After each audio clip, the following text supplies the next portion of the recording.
कल हम सभी इंग्लिश लिटरेचर पढ़े थे। आज हम इंग्लिश ग्रामर की तरफ चलते हैं और इंग्लिश ग्रामर की तरफ चलने के बाद सबसे पहला टॉपिक जो उठाते हैं वो टेंस।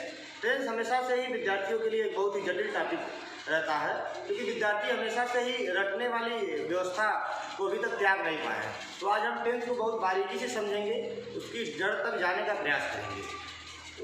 टेंस की तरफ चलने से पहले हम सबसे पहले इस टेंस वर्ड का डिफिनीशन जानेंगे कि वास्तव में टेंस होता क्या है। टेंस मतलब काल, काल मतलब समय भी इसे कह सकते हैं, अर्थात कर्ता के द्वारा किया जाने वाली क्रिया किस समय में संपादित हो रही है, उस समय को अगर हम जान लेते हैं तो वही काल होता है। क्योंकि जो समय होता है, जो काल होता है, वो कई अवस्था में होता है, जैसे कि प्रेजेंट, पास्ट, फ्यूचर। इन तीनों अवस्थाओं में अगर हम जान लेते हैं कि कार्य कब प्रेजेंट में हुआ है, कि पास्ट में हुआ, कि फ्यूचर में हुआ है, उसी को हम काल कहते हैं। टेंस के 3 प्रकार होते हैं। अभी देख सकते प्रेजेंट, पास्ट और फ्यूचर। आप सभी शुरू से ही प्रेजेंट, पास्ट, फ्यूचर के बारे में पढ़े हुए हैं।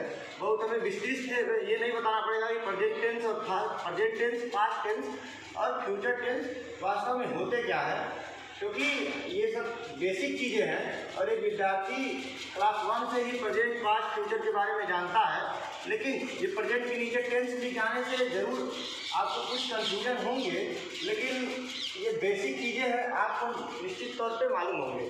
Present tense, past tense, future tense. Present tense means वर्तमान काल, पास्ट टेंस मीन्स भूतकाल, फ्यूचर टेंस मीन्स भविष्य काल। प्रेजेंट टेंस के अंतर्गत में वर्तमान में जो चीज़ें होती हैं, अगर किसी बात में वर्तमान में कार्य हो रहा है तो प्रेजेंट टेंस में आते हैं, जो कार्य बीत गया है पास्ट टेंस में आते हैं, और जो कार्य आने वाले हैं वो फ्यूचर टेंस में आते हैं। ये तो अभी तक ये बेसिक चीज़ें हैं जो हम सभी को मालूम है और इसमें कोई कन्फ्यूजन विद्यार्थियों को नहीं होना चाहिए। लेकिन इसके बाद टेंस का 3 पार्ट होता है, प्रेजेंट, पास्ट, फ्यूचर। लेकिन इन तीनों को हम 4-4 पार्ट में डिवाइड करते हैं।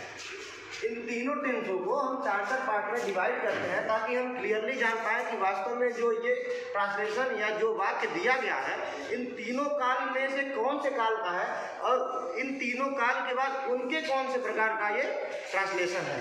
तो वो उसमें पहला आता है इंडिफिनिट।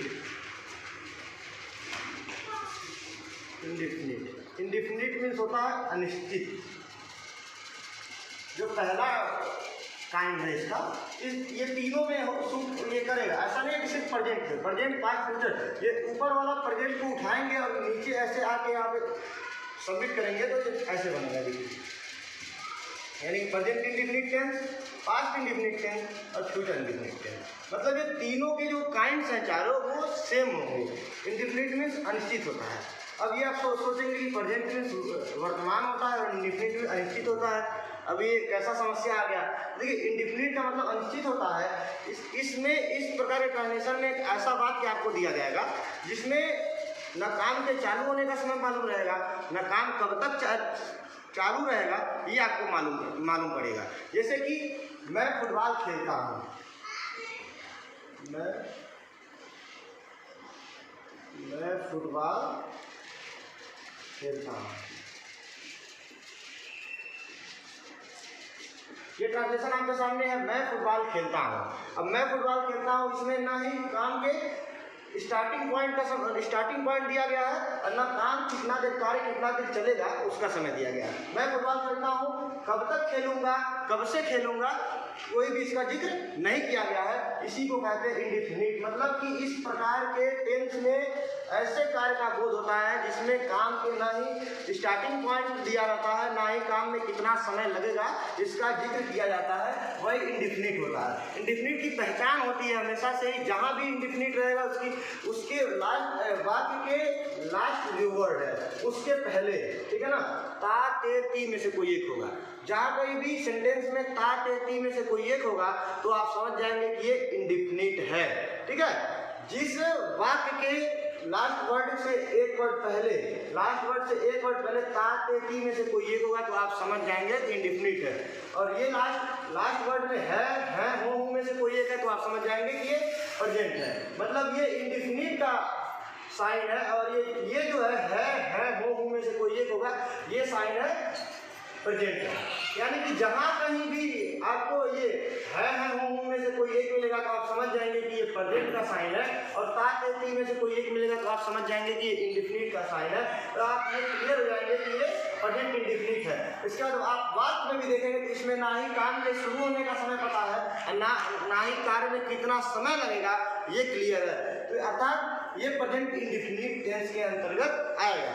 दूसरी जो काइंड है उसमें वो होगा कॉन्टिन्यूअस। कॉन्टिन्यूअस, ठीक। कॉन्टिन्यूअस मतलब जारी रहना है, कॉन्टिन्यूअस मतलब चल रहा है या जारी रहना है। जो ये सेकेंड इसका काइंड है, ये टेंस का 3 प्रकार होता है, present tense, past tense, future tense, और तीनों के 4 काइंड होते हैं। अर्थात 12 प्रकार के टेंस एक विद्यार्थी को इंग्लिश ग्रामर के अंतर्गत बनाने होते हैं। तो पहला जो काइंड है वो इंडेफिनिट है, अनिश्चित है। अनिश्चित मतलब कि इसमें कोई भी निश्चित सूचना नहीं मिलती है, कार्य कब शुरू हुआ, कार्य में कितना समय लगेगा, इस प्रकार की कोई भी सूचना एक विद्यार्थी को नहीं मिलती है। और इस प्रकार के वाक्य में लास्ट में आप देखेंगे तो है हूँ में से कोई एक होगा तो वो प्रेजेंट का साइन होगा। अगर यही है हूँ में से कोई एक नहीं होता है तो वो प्रेजेंट के अंतर्गत नहीं आएगा। अगर आप मान लीजिए यहीं पे था थे थी में से कोई एक हो गया, था थे थी में से कोई एक हो गया, ये है लास्ट में था थे थी है और ये था थे थी हो गया, तो ये आ जाएगा, ये पास्ट टेंस के अंतर्गत आ जाएगा, यानी कि पास्ट इंडेफिनिट हो जाएगा। मतलब कि इंडेफिनिट का साइन ये है था थे थी में से कोई एक होना। तो सेकेंड है कॉन्टिन्यूअस, कॉन्टिन्यूअस में जारी रहना। इस प्रकार के टेंस को हम करते समय पहले जब वाक्य को देखेंगे तो वाक्य को देखते समय ये देखेंगे कि काम जारी रह रहा है, मतलब इस प्रकार के वाक्य में कार्य जारी रह रहा है, लेकिन इसमें भी समय का बोध नहीं होता है कि कार्य कब शुरू हुआ है या कार्य में कितना समय लग रहा है। ये जो मैं एग्जाम्पल दिया हूँ, मैं फुटबॉल खेलता हूँ, इसी एग्जाम्पल को लेकर पुनः नीचे आता हूँ, आप देखेंगे कि इसको जारी रहना मतलब कार्य को जारी रहना। कंटिन्यूअस का एक और पहचान है कि इसके लास्ट में रहा रही रहे में से कोई एक होगा। कंटिन्यूअस का एक सिंपल पहचान है, आप फिर से कोट करेंगे कि लास्ट में रहा रही रहे में से कोई एक होगा। तो इसी एग्जाम्पल को लेकर मैं फिर से नीचे आता हूँ, मैं फुटबॉल खेलता हूँ तो कंटिन्यूअस में कन्वर्ट करूँगा। मैं आपको बताया हूँ कि रहा रही रहे में से कोई एक होगा। देखिए मैं फुटबॉल खेल रहा हूँ, मैं फुटबॉल खेल रहा हूँ। अभी मैं आपको बताया हूँ कि जिस बात में रहा रही रहे में से कोई एक होता है तो वो कंटिन्यूअस होगा। जब आप कंटिन्यूअस पहचान गए तो आपके दिमाग में एक और प्रश्न आपके दिमाग का दरवाजा खटखटाता है कि ये कंटिन्यूअस तो हो गया, लेकिन इन तीनों में से क्या है, इन तीनों में से क्या है, प्रेजेंट कंटिन्यूअस है कि पास्ट कंटिन्यूअस है कि फ्यूचर कंटिन्यूअस है। उसके बारे में भी जानने के लिए मैं आपको बताया कि लास्ट वर्ड को आप देखेंगे, लास्ट वर्ड में है हूँ में से कोई एक होगा तो वो प्रेजेंट होगा। यानी कि आप रहा रही रहे को आप पहचान लिए, रहा रही रहे को आप पहचान लिए कि कंटिन्यूअस टेंस है। तो अब कंटिन्यूअस टेंस है तो कौन से टेंस का कंटिन्यूअस है उसको पहचानने के लिए आपको एक स्टेप और आगे जाना पड़ेगा। है हूँ में से कोई एक होगा वो प्रेजेंट होगा, यानी कि आप पहचान गए कि ये प्रेजेंट है और ये कंटिन्यूअस है। आप पहचान गए कि ये प्रेजेंट है और ये कंटिन्यूअस है, लेकिन काम तो जारी है, काम जारी रहेगा, लेकिन काम में लगा हुआ समय और काम का स्टार्टिंग पॉइंट इसमें भी नहीं पता चलेगा। मैं फुटबॉल खेल रहा हूँ, कब से खेल रहा हूँ कुछ भी नहीं पता है, कब तक खेलूंगा कुछ भी नहीं पता है, लेकिन मैं फुटबॉल खेल रहा हूँ यानी कि कार्य चल रहा है, वर्क इज ऑन प्रोग्रेस, मतलब कि काम अभी भी चल रहा है और कब तक चलेगा कुछ भी क्लियर नहीं है। तो ऐसे बात प्रेजेंट कंटिन्यूअस टेंस के अंतर्गत आते हैं। कंटिन्यूअस की पहचान है रहा रही रहे में से कोई एक होता है, और जहाँ कहीं भी रहा रही रहे आएगा इज एम आर का प्रयोग करेंगे, वर्ब में ING लगाएंगे, ठीक है। उसके बाद तीसरा पॉइंट आएगा, इंडेफिनिट हो गया, कंटिन्यूअस हो गया, परफेक्ट। परफेक्ट मीन्स क्या होता है, परफेक्ट मीन्स होता है पूर्ण होना, परफेक्ट मीन्स होता है पूर्ण होना, ठीक है। जो टेंस का 3 प्रकार होते हैं, प्रेजेंट, पास्ट और फ्यूचर। इन तीनों के 4 पार्ट होते हैं। 4 पार्ट में से 2 पार्ट आपको मैं पहले समझा चुका हूँ ब्रीफली, इंडेफिनिट, कंटिन्यूअस, और थर्ड पार्ट आता है परफेक्ट। परफेक्ट मीन्स पूर्ण होना।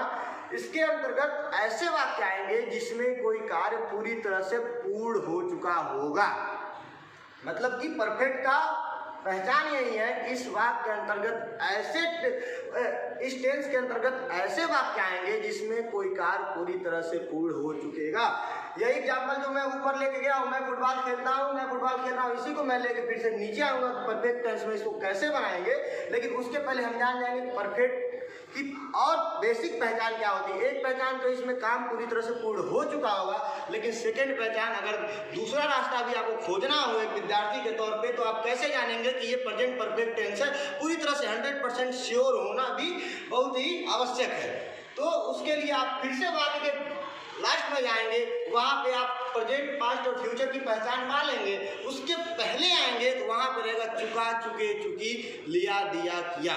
मतलब कि उसमें जो वाक्य है उसमें कार्य पूरी तरह से खत्म हो चुका होगा और लास्ट के बाद वर्ड के लास्ट वर्ड के एक वर्ड पहले आएंगे तो उसमें चुका, चुके, चुकी, लिया, दिया, किया आज में से कोई एक होगा, तो आप समझ जाएंगे कि वो प्रेजेंट परफेक्ट टेंस के अंतर्गत आएगा। ये एग्जाम्पल लेके देखिए, ज़्यादा एग्जाम्पल देके आपको मैं फंसाऊंगा नहीं, घुमाऊंगा नहीं। एक ही एग्जाम्पल ऊपर से लेके नीचे आता हूँ। मैं पहले इंडिफिनिट में मैं फुटबॉल खेलता हूँ और कंटिन्यूअस में मैं फुटबॉल खेल रहा हूँ। अब उसी वाक्य को मैं प्रेजेंट परफेक्ट टेंस में बनाता हूँ। मैं फुटबॉल खेल चुका हूँ, मैं फुटबॉल खेल चुका हूँ। अभी मैं आपको बताया हूँ कि एक पहचान और कैसे करनी है कि लास्ट वर्ड पे जाएंगे, लास्ट वर्ड से एक वर्ड पहले आएंगे, वहाँ पे चुका, चुके, चुकी, लिया, दिया, किया आज में से कोई एक होगा तो वो परफेक्ट टेंस के अंतर्गत आएगा। ध्यान रहे, परफेक्ट टेंस के अंतर्गत आएगा। प्रेजेंट, पास्ट, फ्यूचर नहीं लगाना है। अभी मैं जान गया कि ये परफेक्ट है, अभी एक बाधा खत्म हो गई, अभी मैं जान गया कि ये टेंस परफेक्ट है। लेकिन अब एक और धर्म संकट है कि परफेक्ट तो है, लेकिन कौन सा परफेक्ट है, प्रेजेंट परफेक्ट है कि पास्ट परफेक्ट है कि फ्यूचर परफेक्ट है। तो उसका भी आपको जो है कि मैं सूत्र बताता हूँ कि जब ये मैं जान गया कि ये परफेक्ट है तो उस शब्द के बाद वाले शब्द की तरफ जाऊँगा और वहाँ पे है, हो, हूँ, है, हो, हूँ में से कोई एक होगा तो वो प्रेजेंट टेंस के अंतर्गत आएगा।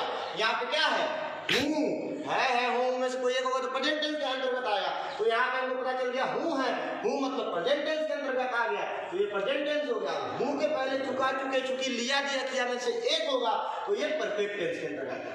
यानी कि हम इन दोनों वर्ड से हमको मालूम चल गया कि ये प्रेजेंट परफेक्ट टेंस के अंतर्गत आएगा।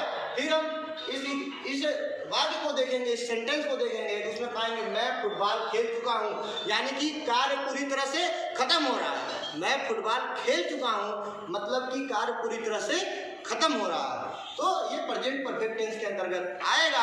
अर्थात अगर हम इंग्लिश में से ट्रांसलेट करेंगे, हैज और हैव का वो हेल्पिंग वर्ब लगाएंगे और वर्ब का थर्ड फॉर्म का प्रयोग करेंगे। चौथा जो टेंस आता है, चौथा जो इसका काइंड आता है वो परफेक्ट कंटिन्यूअस आता है। परफेक्ट कंटिन्यूअस आता है, ठीक है। जो चौथा टेंस आता है वो परफेक्ट टेंस कंटिन्यूअस आता है। अब आप कहेंगे कि इंडेफिनिट पढ़ चुके, कंटिन्यूअस पढ़ चुके, परफेक्ट पढ़ चुके, ये परफेक्ट कंटिन्यूअस क्या आ गया, क्योंकि परफेक्ट पढ़े हैं, कंटिन्यूअस दोनों अलग अलग पढ़े हैं, तो परफेक्ट कंटिन्यूअस एक में क्या हो गया, ठीक है ना। तो परफेक्ट कंटिन्यूअस के अंतर्गत में काम के शुरू होने का समय है, ठीक है ना। परफेक्ट कंटिन्यूअस मतलब ऐसा वाक्य होगा जो ऐसा वाक्य कोई अगर है जिसमें परफेक्ट कंटिन्यूअस दिया गया है तो उसमें काम के शुरू होने का भी समय पता रहेगा और काम में लगा हुआ समय भी पता रहेगा। ऐसा वाक्य परफेक्ट कंटिन्यूअस टेंस के अंतर्गत आएगा। जैसे कि मैं 2 दिन से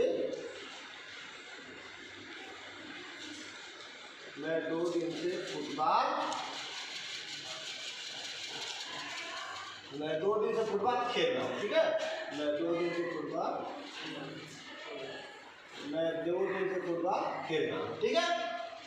ऊपर मैं फुटबॉल खेलता हूँ इंडेफिनिट का था, मैं फुटबॉल खेल रहा हूँ कंटिन्यूअस का था, मैं फुटबॉल खेल चुका हूँ परफेक्ट का था, मैं 2 दिन से फुटबॉल खेल रहा हूँ परफेक्ट कंटिन्यूअस का था। मैं बताऊँ परफेक्ट कंटिन्यूअस में कार्य में लगा हुआ पूरा समय मालूम रहेगा या काम के स्टार्टिंग पॉइंट का समय दिया रहेगा। मैं 2 दिन से फुटबॉल खेल रहा हूँ। अब आप थोड़ा सा कंफ्यूजन है, यही कंफ्यूजन क्लियर करना है, क्योंकि अगर आप बस इसको देखेंगे, हूँ और रहा को आप देखेंगे तो आप सीधा कह देंगे ये प्रेजेंट कंटिन्यूअस टेंस है।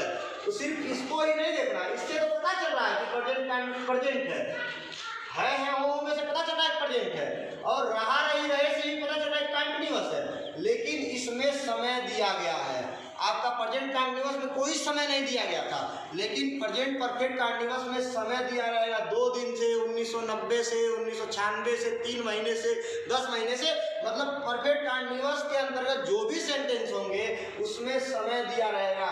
लास्ट में रहा है, रही है, रहे हैं, रहा था, रही थी, रहे थे, रहूंगा, रहेंगे दिया रहेगा, लेकिन इसमें समय दिया रहेगा वो प्रेजेंट